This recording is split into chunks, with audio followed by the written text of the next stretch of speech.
Thanks, Anurag, for all the words that you said.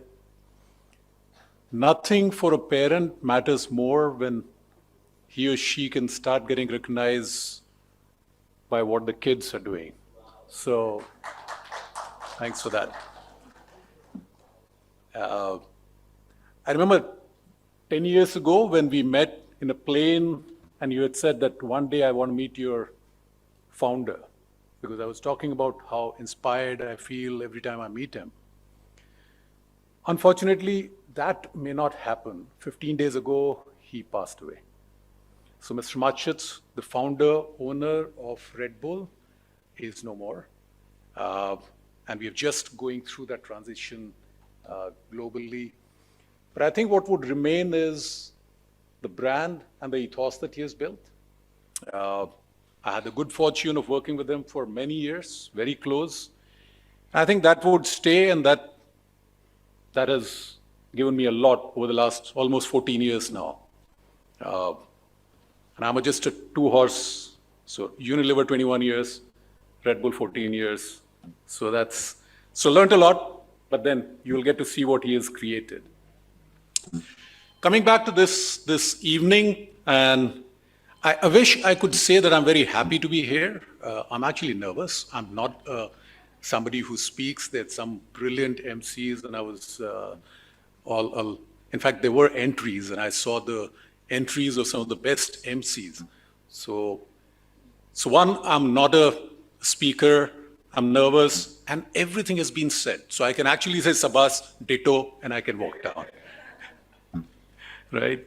Because everything that Sabas spoke, Ruhail spoke, Anurag spoke, I think it's summed up, and I don't think I'll have anything new to add over there in terms of experiential marketing. But if I do that, just get down, I think that'll not go very well with a lot of people on this evening. So, and to avoid that I ramble a lot, I have put down 10 points, which would be kind of repetitive, but just bear with me. I think one of the things which I feel is our experiences pretty much define who we are. And post-pandemic, I think it's become even more accentuated that we all want to create memories. We just create memories for ourselves because those are the ones which we all reflected. And earlier the panel was speaking about how the lockdown made people inward looking, and suddenly everyone was sharing things. And when they want to create memories, any brand that can partner with them in terms of creating those experiences that would lead to their memories, I think those brands would be the partners and friends for those consumers for life. So that is something where the experience has become even more important, and it'll continue to remain that, at least in the foreseeable future. Whether it's offline, whether it's an experience like this, but most consumer brands need to create the same thing in the mind of the consumer, which is a little more difficult because you have lesser space to play, but a lot of consumer brands do that in the mind theater, that they would create the same kind of thing. When you see, you almost feel, every time you go to a movie, and if it's an action movie, you come out thinking like you are a Salman Khan, right? Because that movie has done that to you. And that's what the mind theater a lot of brands are playing with. And a lot of us can learn from very good ones. Now, advertising works. Advertising definitely is very powerful medium. It can be very entertaining. It can be very informative. It has a role to play to communicate something at scale. But one thing which advertising typically lacks is the credibility. And this is not just me saying it. There is a research that we, globally it was conducted, not by the company that I work with, where 46% people feel that advertising can have credibility, which means 54% do not feel that paid advertising can be credible. Now, compare this number with 94% people who felt they would go by reviews, online references, or word of mouth. And that's the credibility or the power of a word of mouth that, and when you have the conversation, the real conversations, and these numbers are global and Asia Pac are the same. So there is a value in actually creating those conversations, and those conversations therefore have to be from something that people would experience and talk about them naturally rather than forcing or and when there is an experience, there is an emotional high, and people stay etched in their mind. They would talk about it, and once they talk, like I said, 94% people feel they would rather go with something that they've heard from a friend rather than on a TV advertising. What experiential marketing does, coming from where I'm coming, it can take the consumer to the very heart and the purpose of the brand. So the brand says something, it's one thing to say, but if you can actually do it, Anurag talked about, and a couple of other people. So if you think about some of the brands, you think about innovative or being different, think different, and you'll think of a brand. Because some brand has created that over years. Think different means think about me. And you think about extreme adventure, and you'll think about some brand.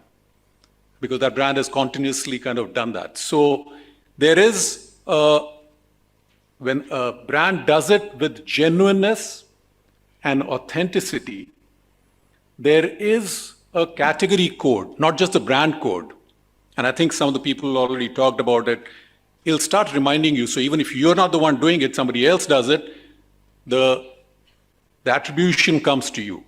And if you can get the brand to that stage where seeing something and you're reminded of that brand, I think that's a wonderful space to be in. And the experiential marketing gives us that license to actually create that and do that continuously. Now, I don't need to be a rocket scientist to say what the returns on that one would be, right? So we talked about weddings, we talked about, even go back to school, some teacher made you feel some way because maybe it was very helpful, somebody was not.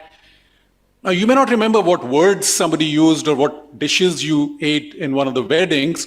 You'll always remember how it made you feel. And that feeling would remain. And with that feeling, I think comes the genuine love for that brand, and the returns on that one, and the research is to prove, the brands which emotionally build that link can charge a premium. Now, we are all in the business as a business, and we are not for profit.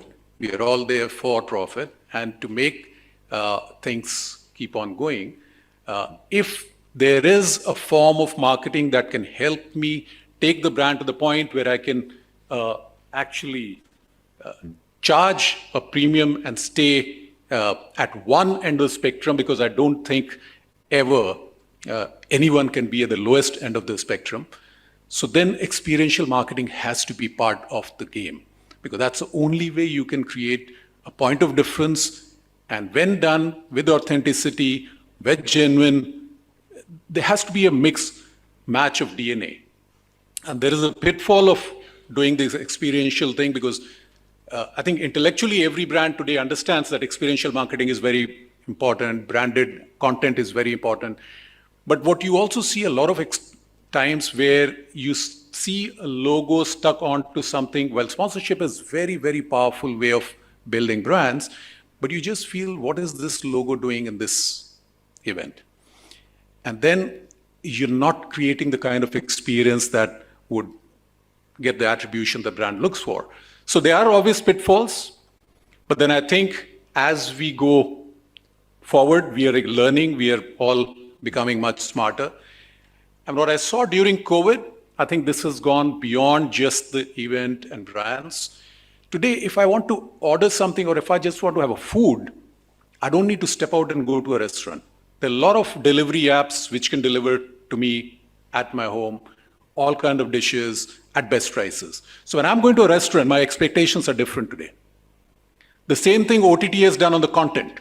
If I just want to consume content, my bigger screen and a home theater will give you the same experience or the same content, but not the experience for which I would like to go to a PVR or a Inox. And this is happening, and this will happen even to retail. With the quick commerce coming in, today people would not step out to the retail for just shopping. I can order on quick commerce, it'll be delivered. So I think this experiential piece is extending way beyond. It's becoming almost kind of a reality which everyone will need to take and take notice and start doing it. And I think the different forms, and I think you spoke about going forward, whether ARs and Oculus and metaverses, it just keeps on going. And gaming is one thing which in last 10 years, and somebody spoke about how full the stadia was, gaming is just taking off where you actually experience the brand in a very vivid form, and it can actually stand for whatever your brand actually does. So despite noting some points, I didn't stick to the script. And before I ramble too much, I think being a practitioner for last 30 odd years for experiential marketing, I can possibly spend, and there would not be any awards, but finally coming to the effort that Ruhail has put and his energies have kind of taken me in. He's already spoken about the process. Anurag spoke about the rigorousness of process, and I can completely reiterate that point. It was a rigorous process. It had to be virtual this year, but we debated. And I personally got inspired by some of those brilliant examples that I saw, and from some sectors where, at least in my limited knowledge, I had not expected. Financial services, rural areas, number of those you normally don't associate with experiential marketing, but there were some fantastic ones, and I'm sure some of them would actually come onto the stage today. And after that process, we debated, and I know we did not give gold for all because we wanted those to stand for really people who get that, feel good about it. So I hope we didn't sort of disappoint you, Ruhail, on that one, but I think we are very happy as a jury, some members here. The other thing which I really, really loved was the kind of debate and the interactions that we all had for a fun full day. So hopefully in future it'll be in offline mode, and that experience would even be much better. All the very best. I think this is a wonderful journey of 5 years, and hopefully this will go offline. All the very best, and over to you. Thank you very much.